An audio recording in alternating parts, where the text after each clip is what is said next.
Se você curte velocidade e quer saber tudo sobre os pilotos brasileiros que competem no automobilismo internacional, confira se os seus cintos estão bem afivelados, porque nós vamos decolar para mais um episódio do podcast Mundo Afora. Aqui quem fala é o comandante Alexander Grunwald, para voar aí pelo mundo com os meus amigos Leonardo Masson e Felipe Giacomelli, também jornalistas especializados, nesse nosso voo número 47, sim, nosso 47º episódio do podcast Mundo Afora, falando nos nossos representantes em diversas categorias, rumo à Fórmula 1, rumo à Indy, no Endurance, no GT, tem assunto pra gente falar. Eu lembro que o podcast Mundo Afora é um conteúdo associado ao site F1 Mania, e aí eu já convido você a acompanhar as notícias lá no site f1mania.net e também seguir as redes sociais, só procurar por site F1 Mania no Twitter, no Instagram e no Facebook. E se você quer mais podcasts para escutar ao longo da semana, já sabe, né? Assina aqui o nosso feed de podcasts, porque tem muita coisa boa de segunda a sexta. A viagem de hoje vai ser entre o eixo América do Norte e Europa, porque a gente, além de falar da molecada aí rumo à Fórmula 1, rumo à Fórmula Indy, também vai conferir a preparação para mais uma rodada da Fórmula E, dessa vez em Valência, Léo. Sim, Grum, fala Felipe, alô você que acompanha aqui o Mundo Afora. Pois é, mais uma etapa da Fórmula E. A gente teve 15 dias atrás a passagem deles por Roma e agora eles correm em Valência. Corrida aqui, olha, hein, é até esquisito falar isso, hein? Novidade para eles, corrida em autódromo, Grum, não vai ser na rua não, e a gente vai falar bastante disso. Corrida em autódromo e, por incrível que pareça, né, uma coisa que é inédita na categoria, mas por incrível que pareça vai ser familiar, porque a gente vai explicar já já. Obviamente, a gente até falou aqui na abertura, né? A gente vai falar da garotada, hoje é dia da gente falar bastante sobre os moleques, porque tem categorias de base da Indy e da Fórmula 1 que iniciaram os seus campeonatos, né, Felipe? Oi, Grum, oi, Léo. Grum, tem uma história que é a seguinte, né? O ano de 1991, se não me falha a memória, foi o maior ano da história do automobilismo brasileiro. Porque a gente sabe, em 91 o Senna foi campeão, e aí tinha dois jovens pilotos surgindo. Um era o Christian Fittipaldi e o outro era o Rubens Barrichello. E sabe o que a gente vai falar sobre hoje? Sobre Fittipaldi e sobre Barrichello. Coincidentemente, um deles corre com o carro número 91, para você ver como o mundo realmente dá voltas. Pois é, falou em Fittipaldi aí, a gente vai falar do pódio do Pietro Fittipaldi lá no Endurance, e aí você se pergunta, mas o Pietro Fittipaldi não é reserva da Haas na Fórmula 1, não está correndo na Fórmula Indy? Endurance? Sim, o Pietro Fittipaldi está correndo num monte de coisa, na nossa volta final a gente também vai abordar isso. Então chega de apresentação, né? Simbora, vamos voar mundo afora.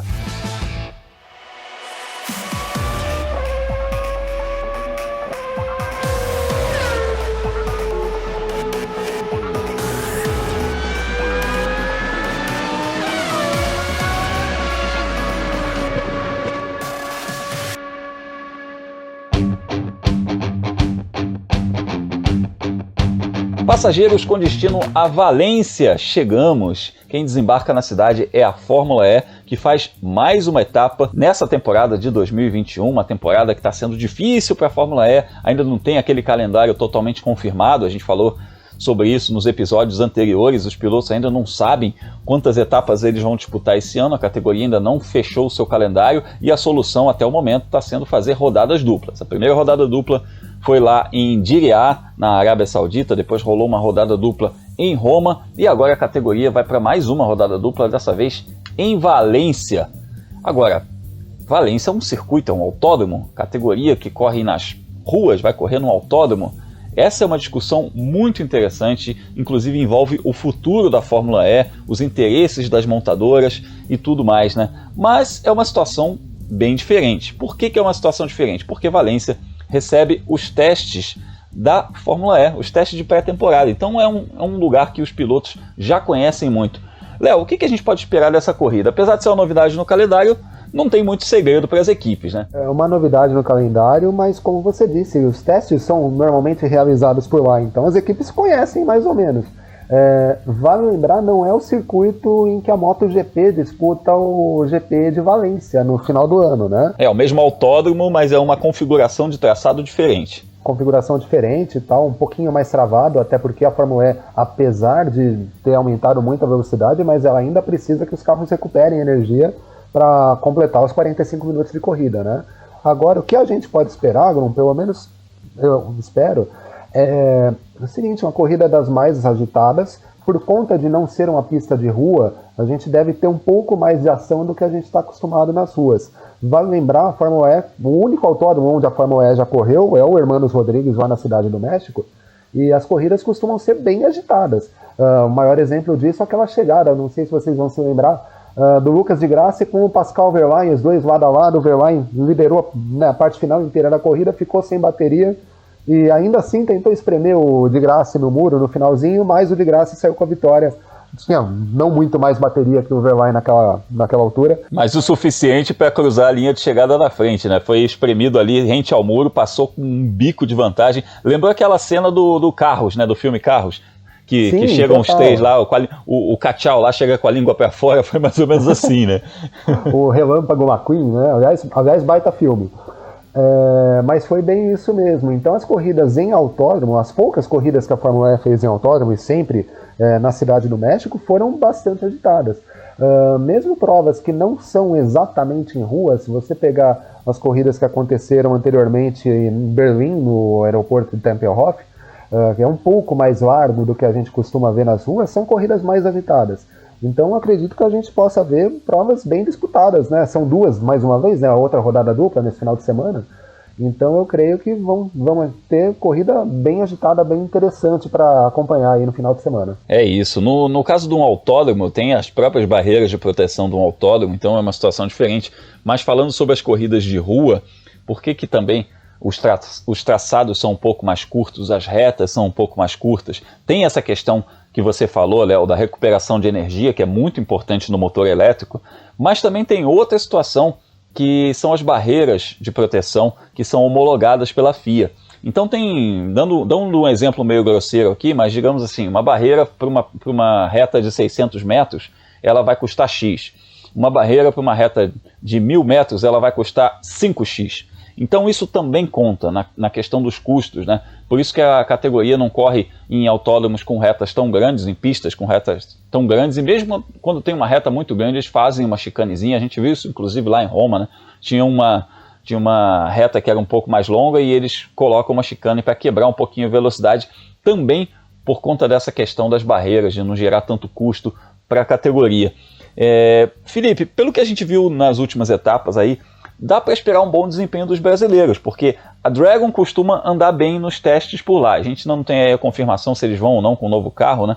Mas eles costumam andar bem. E o de Grassi vem de uma rodada aí que ele liderou a corrida e ganharia essa corrida, não fosse a quebra 5 minutos da bandeirada, ele estava liderando e com francas condições de vencer essa prova.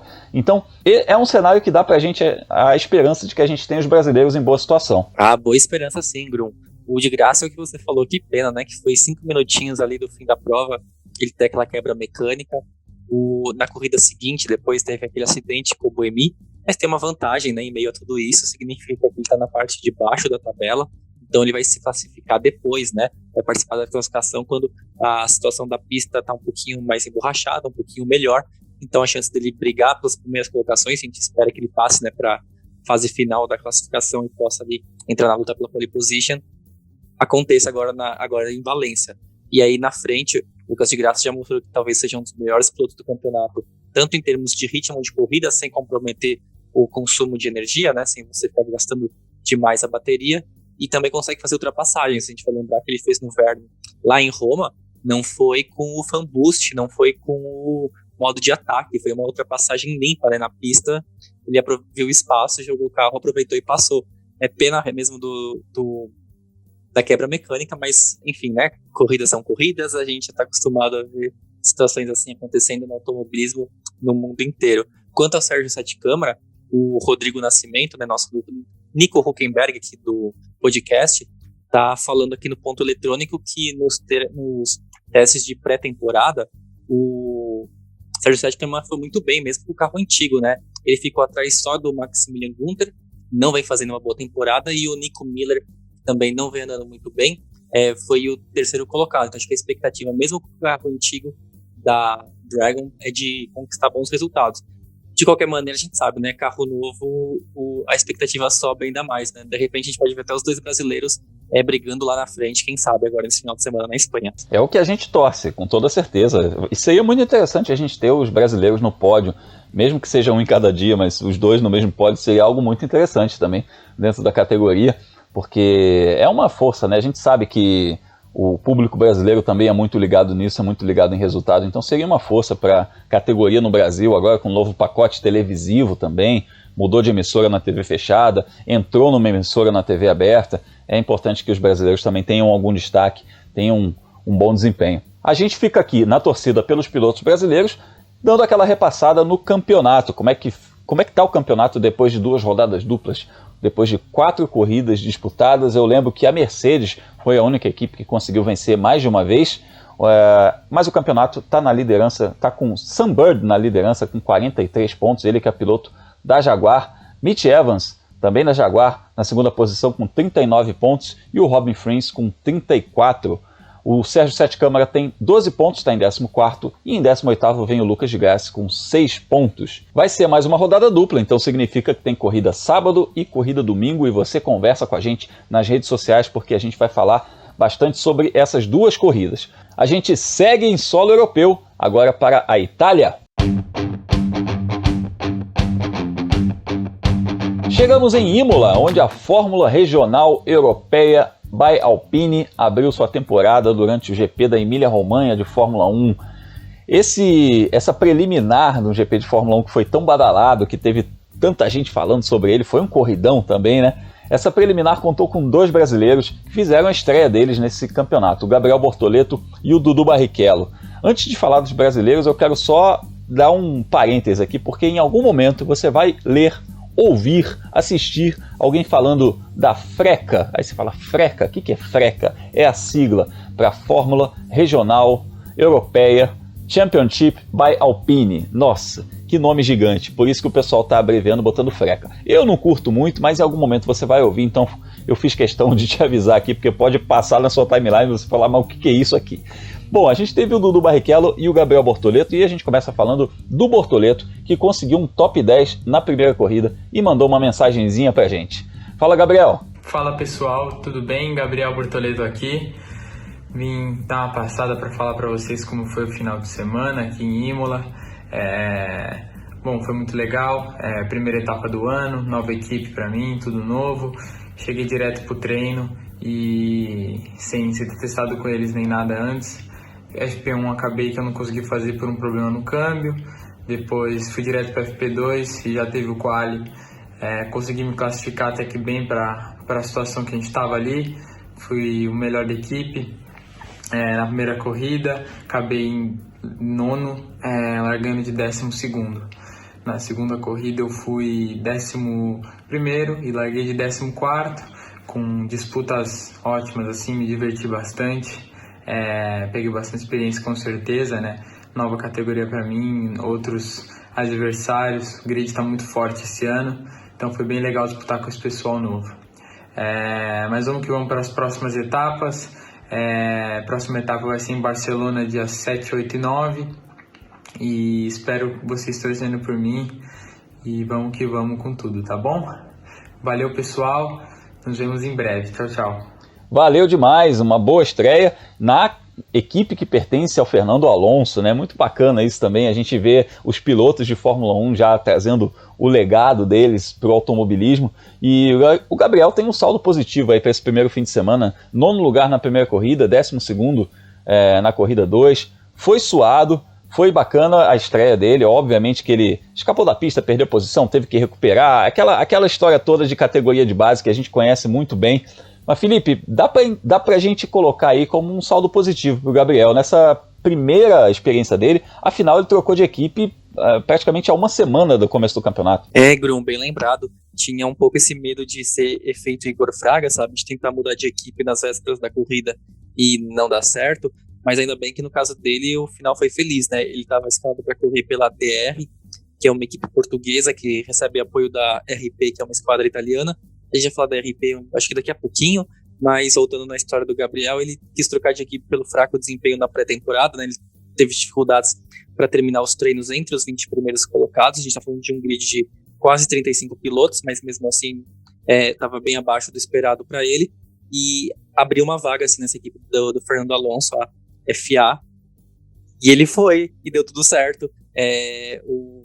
Como a gente acabou de falar, os resultados dele foram muito bons nessa primeira etapa, mas o Grum, o que eu queria lembrar aqui é que a Fórmula Regional by Alpine, né, ou a FRECA, como você disse agora há pouquinho, é um dos campeonatos mais difíceis das categorias de base, e não é só porque o grid ele é muito forte, que é verdade, ele é muito forte mesmo, mas é porque não tem corrida com grid invertido.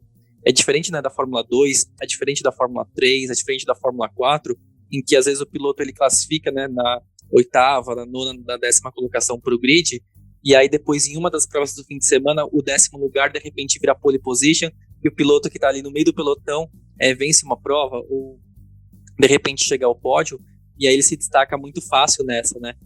Na Fórmula Regional by Alpine não tem isso, então o 8º lugar do Bortoleto no grid da primeira prova, depois virou 9º lugar na linha de chegada, e depois o 12º posto, são bons resultados dentro desse cenário de que não tem essas vantagenzinhas pequenas, né, para os pilotos. Dentro de uma perspectiva de que ele é um novato, né, ele está chegando sem não ter nenhum apoio de uma equipe de Fórmula 1, está correndo por uma equipe que não está entre as grandes da categoria, né, a gente lembra que a Prema, a RT e a Race são as 3 principais do campeonato. Foi um saldo bastante positivo para ele. Foi, com toda certeza. E a gente lembra que é um campeonato que é fruto da fusão de 2 campeonatos. Então tem alguns fatores que entram nessa equação aí. O primeiro deles é o grid mais cheio, né? A gente tinha um grid bem menor no ano passado, quando o Gianluca Petekoff foi campeão, e esse campeonato se fundiu com a Fórmula Renault, por isso veio o Alpine no nome, e a Fórmula Renault trouxe aí várias equipes, vários cockpits, então hoje são mais de 30 carros no grid, é um grid muito forte, e eu arrisco dizer que é o melhor grid de categoria de base de 2021 da temporada, porque tem muita gente boa. O próprio Dudu Barrichello falou isso na live que a gente fez no canal do F1 Mania no YouTube, ele comentou sobre isso, citou vários nomes. Eu perguntei para ele, falei, Dudu, me fala aí quais são os caras que você considera como os seus principais adversários. Aliás, eu vou até pedir para rodar esse áudio aqui dessa resposta do Dudu Barrichello, porque ele próprio mencionou alguns nomes muito bons. Vamos lá, vamos ouvir o Dudu Barrichello. A categoria realmente esse ano está muito, muito forte. Alguns têm até falado que é a mais forte que tem até hoje. Pilotos muito, muito fortes. Acho que os maiores nomes são, né, Gabriele Mini, Adrien David, tem Davi Vidales, enfim, tem muitos nomes que já foram multicampeões no kartismo mundial. O Paul Aron corre lá também, o Dino Beganovic, tem uns pilotos muito, muito fortes, que eu já conheci antes de chegar lá, então foi bem legal, conheci eles e tudo mais, mas acho que, né, eles são famosinhos, eles são isso, são aquilo, mas eles são pessoas normais, eles são crianças normais também, então acho que não tem nada fora assim do normal, e honestamente, com o que a gente tem agora, eu não tô nem perto deles, então só curtir, como eu te falei, só ir pra frente e pra alguma hora tá ali. Essa resposta do Dudu aí foi antes da corrida, então antes do fim de semana em que a gente conversou com ele, mas você percebe aí que ele listou vários nomes importantíssimos das categorias de base, inclusive pilotos que já são apadrinhados por equipes de Fórmula 1, já fazem parte de academias, alguns pilotos com um ótimo histórico no kart, pilotos que já vêm de título de Fórmula 4 e tudo mais, então o grid está muito complicado, está muito puxado, então classificar no top 10 já é realmente um grande feito. Mas essa fusão, ela trouxe também outro elemento, que é uma mudança de regulamento. Ficou um pouco de um regulamento com um pouco de outro. Assim, mantiveram o chassi de um com o motor de outro. E aí, quando casou isso, nem todas as equipes conseguiram fazer um carro bom logo de cara. E no caso da equipe do Dudu Barrichello, a gente percebeu que eles estão sofrendo muito ainda nessa busca pelo setup. E ele próprio falou sobre isso, que eles estavam ainda remando bastante. E, Léo, dá pra gente classificar aí como o 14º lugar do Dudu Barrichello estreando no automobilismo europeu nessa corrida 2. Ele acabou sendo punido depois por uma infração no safety car, né? Tomou 25 segundos, mas na pista ele terminou em 14º, o que a gente pode considerar um desempenho real, depois dele ter sido 20º na primeira corrida.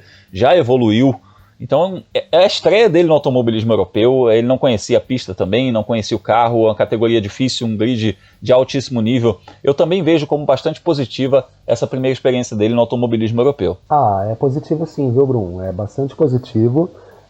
A expectativa, até conversando com alguns colegas, a gente não imaginava que ele pudesse figurar na primeira página da classificação. Considerando que são mais de 30 pilotos no grid, ele terminar na pista em 14º, é um senhor resultado. Óbvio, depois veio a punição, então um pouco de inexperiência também, ele acabou perdendo esse 14º lugar. Mas para a primeira corrida, conhecendo o equipamento, ele teve uma semana de teste, né, testes coletivos, mas o piloto vai pegar a mão na corrida para valer, no fim de semana de corrida para valer. Então não dá para falar que foi um resultado ruim. Ele conseguiu terminar as corridas, que por si só já é algo bastante positivo. Quem acompanhou as duas provas pôde ver que a gente teve pilotos se acidentando nas duas corridas, inclusive pilotos que são considerados favoritos a título, né, cometendo acidentes, até acidentes bobos em alguns casos.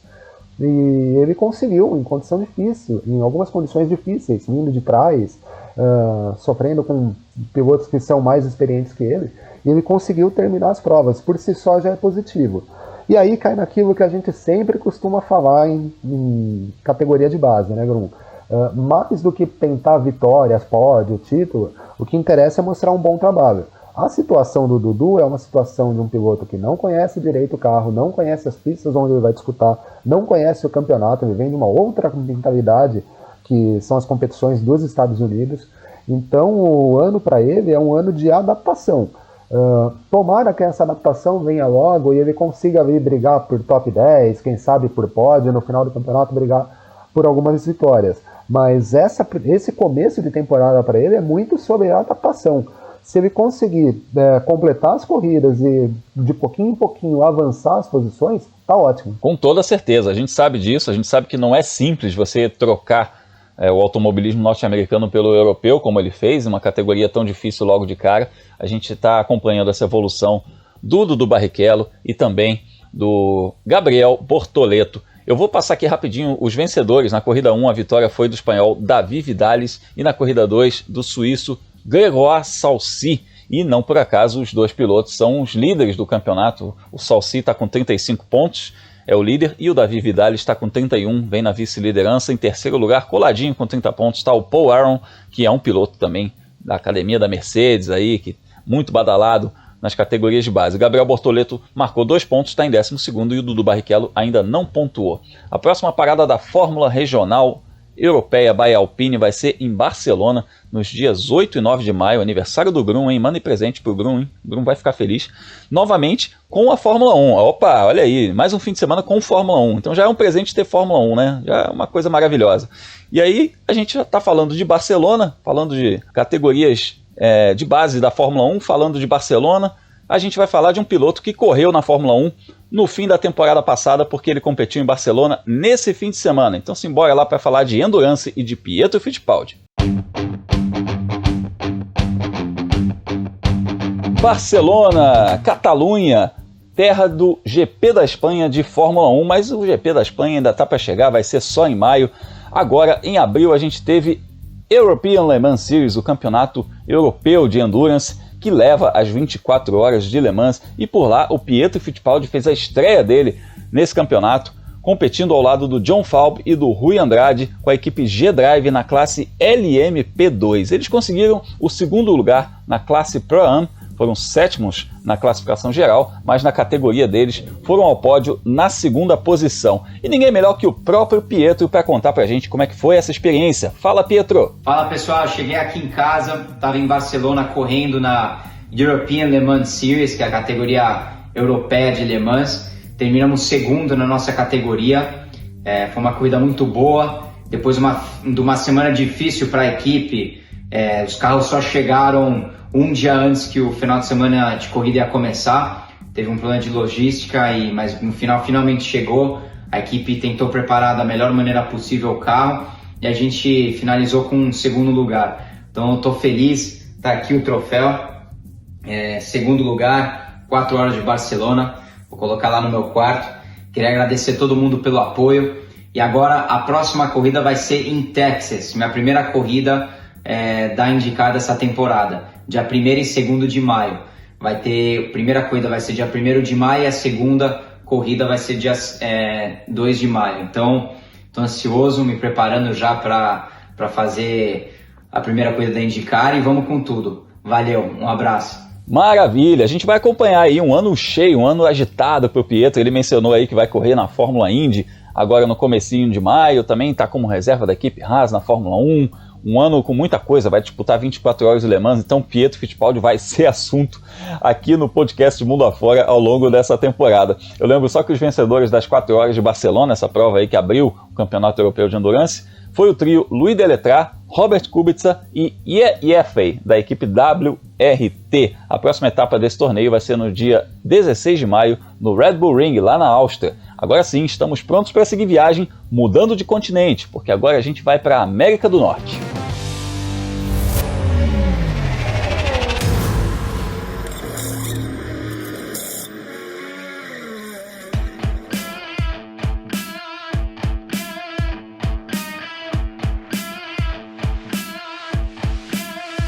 Sweet Home, Alabama. Chegamos ao estado do Alabama, lá no circuito de Barber, onde as categorias da Indy tiveram a primeira largada do ano. Eu falo as categorias da Indy porque a gente está falando de todo o pacote, toda a família, a Fórmula Indy e as categorias do Road to Indy.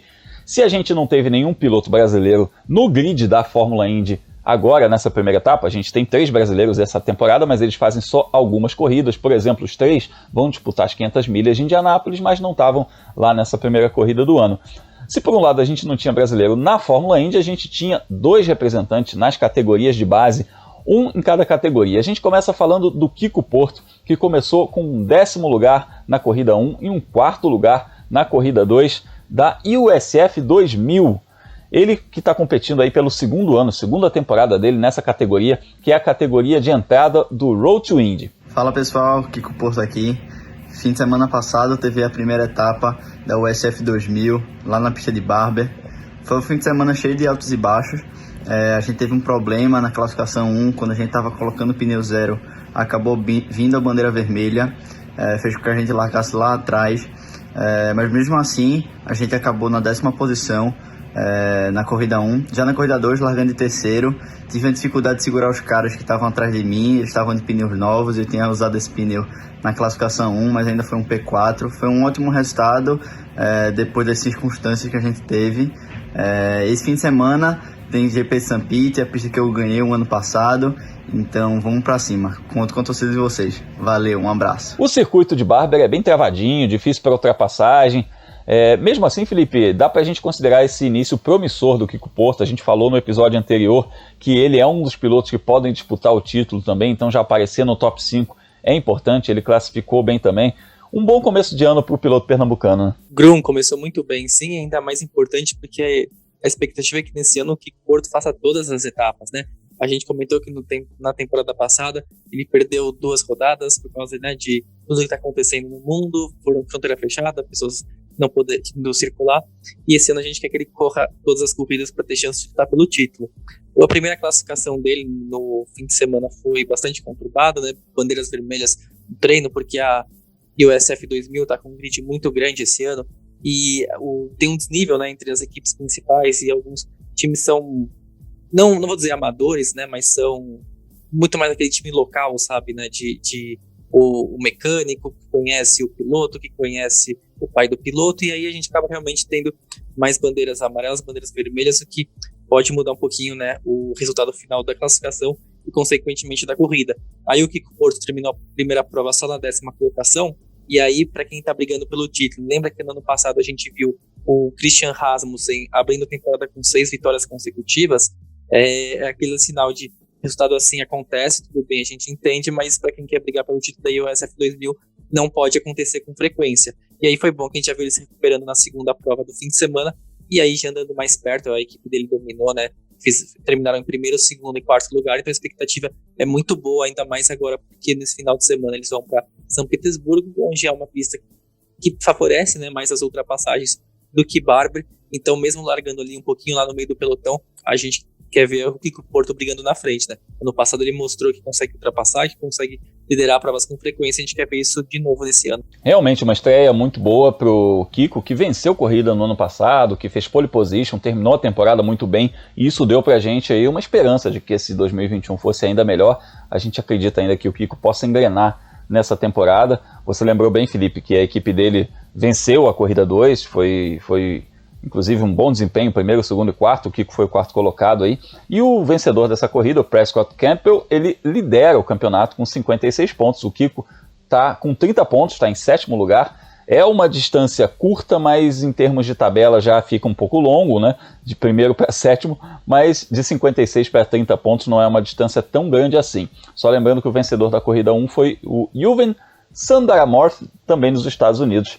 É um campeonato que promete bastante, que a gente vai ficar de olho aí na molecada que está no Road to Indy.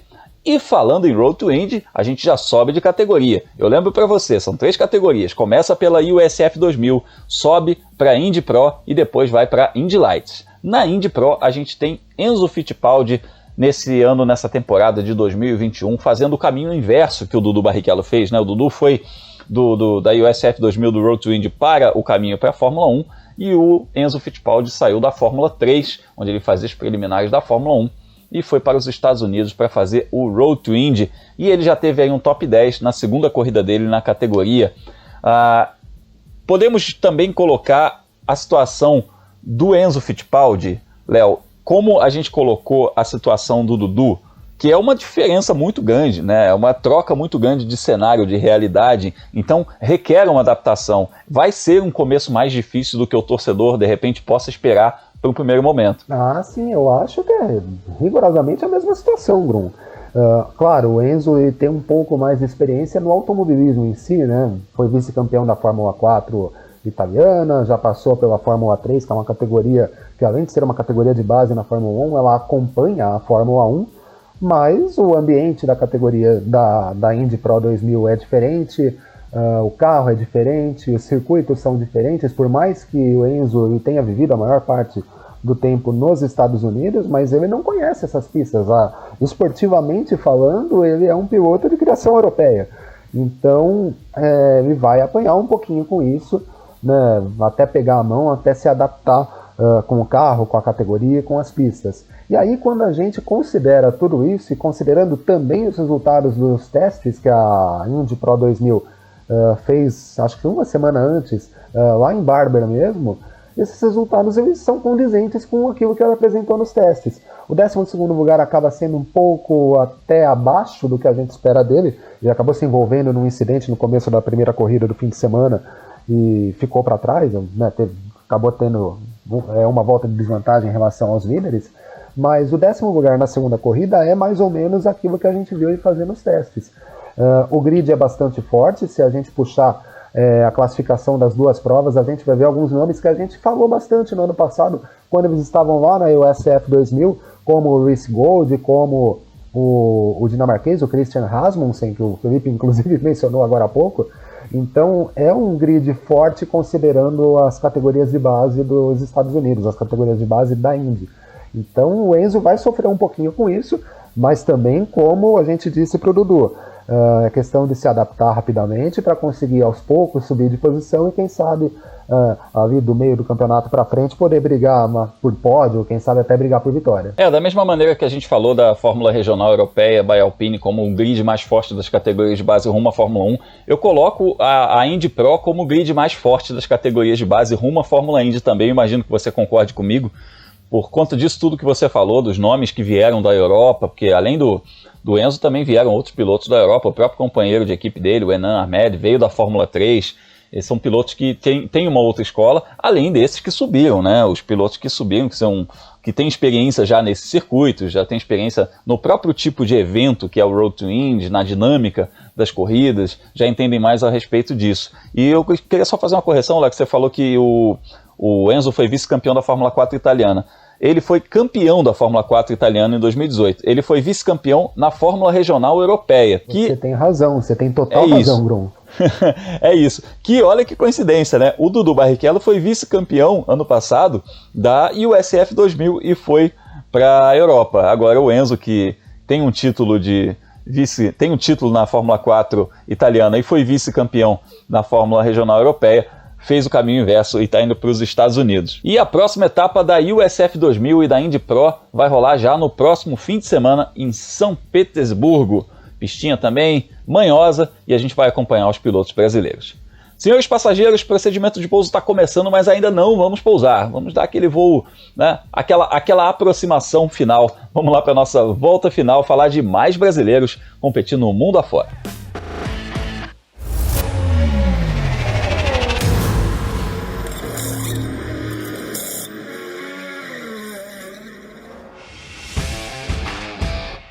A nossa volta final começa sobre duas rodas, falando sobre motociclismo, porque a gente tem brasileiros também nas categorias de base do Mundial de Moto Velocidade, nas categorias de base do Superbike, e são vários torneios que existem na Europa, principalmente, que levam pilotos para as principais categorias do mundo no motociclismo. E a gente teve Diogo Moreira faturando um pódio em Portugal na Red Bull Rooks Cup, que é um campeonato fortíssimo que já revelou muita gente para a MotoGP. Inclusive o vencedor da primeira etapa do ano na Moto3, ele veio da Red Bull Rooks Cup também, foi um piloto que largou do pit lane e ganhou a corrida. Então por aí vocês têm noção do nível do campeonato que forma essa molecada.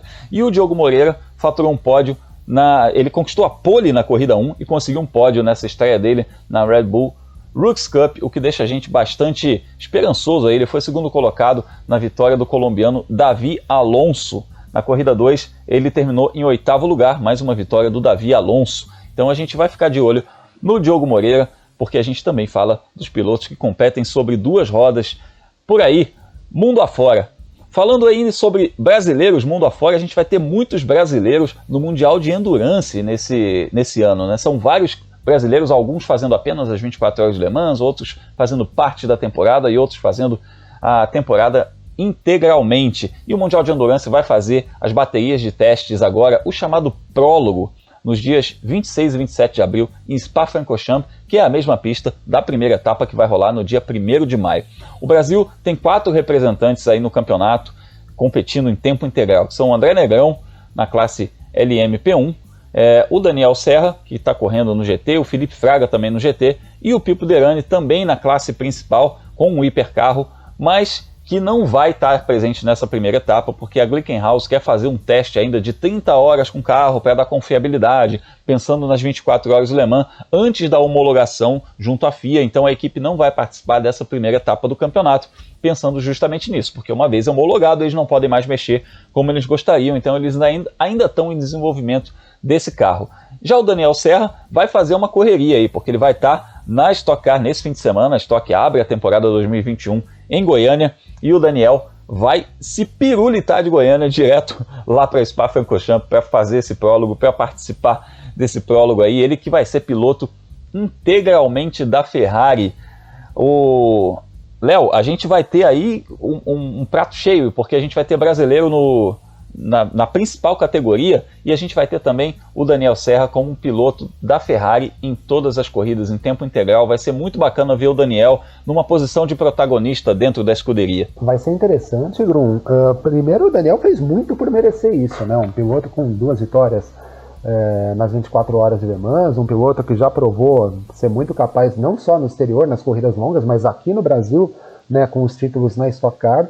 Então vai ser bastante interessante acompanhá-lo no Mundial de Endurance pela primeira vez em tempo integral no Mundial de Endurance. E aquilo, né? É muito difícil a gente cravar que ele possa ser campeão mundial, né? Qualquer título mundial é difícil a gente cravar.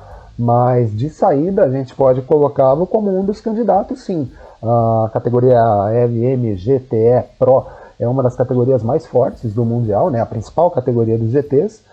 Mas ele corre apoiado pela Ferrari. A F-Corse é a equipe Ferrari, a equipe oficial da Ferrari, não só no Mundial de Endurance, mas em outros campeonatos que acontecem pelo mundo. e a expectativa para ele é bastante alta. Vamos ver como que vai rolar essas 6 horas de Spa, né, essa primeira etapa, e torcer para que ele tenha um bom resultado para conseguir aí largar com o pé direito e já dar sequência aí na temporada ao longo do ano.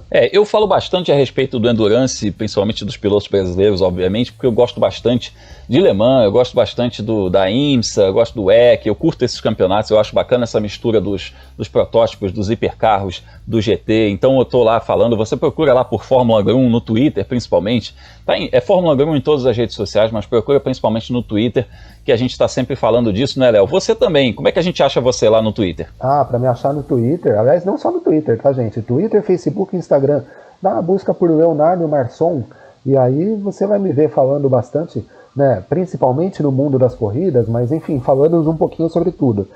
E esse, sobretudo, também um pouco do meu trabalho, seja com o Grum, no Fórmula Grum, tanto no F1 Mania quanto nas plataformas digitais da revista Racing. A gente encontra por lá, então.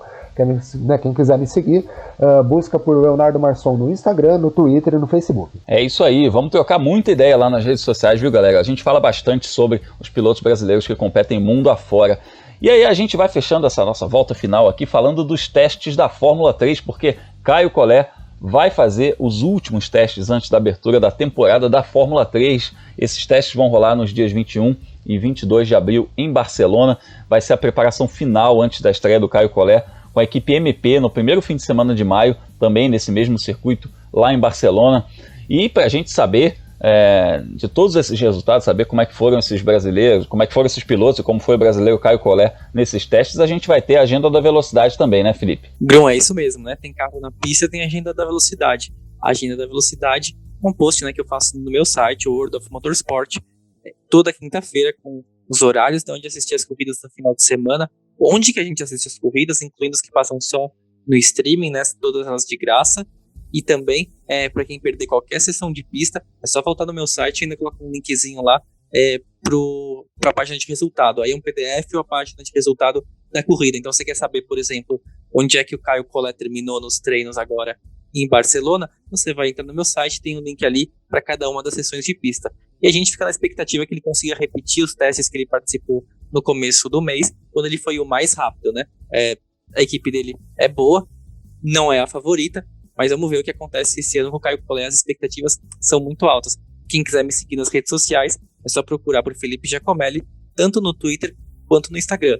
Mas se quiser procurar no LinkedIn, no Spotify, no Deezer, aí tudo bem também. É isso, a gente é multiplataforma, a gente está em todos os lugares a gente está torcendo aí pelos pilotos brasileiros. Eu acredito que o Caio Collet vai fazer uma temporada muito boa na Fórmula 3, a gente não tem tanta expectativa, não nutre tanta expectativa porque a equipe não é realmente a melhor equipe, não é aquela situação de ser um favorito, mas eu acredito que ele vai conquistar muitos resultados bons ao longo desse ano. E a gente vai estar ligado em todas as plataformas, evidentemente. Se você está no Spotify nos ouvindo, inclusive, muito obrigado.